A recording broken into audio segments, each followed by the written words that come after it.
এই দেশে মানুষ মনে করে শুকর খাওয়া হারাম। কি মনে করে? কি মনে করে? শুকর খাওয়া কি মনে করে? কিন্তু অবৈধ টাকা দিয়ে হজ করে জমজমের পানি খাওয়া যে হারাম এটা মনে করে না।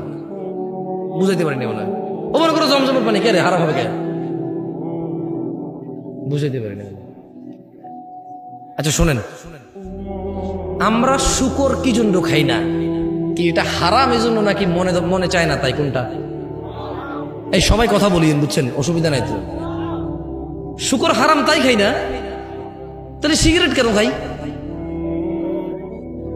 হালাল কি কোন শুকুর খান না? কোন বললেন যে হারাম শুকুর খান না তাই? আমি আপনারা একবার একরকম কথা বলেন, এই জন্য আসলে মজা নাই কথা বলে। শুকুর কেন খাই না? তাহলে মদ কেন খাই?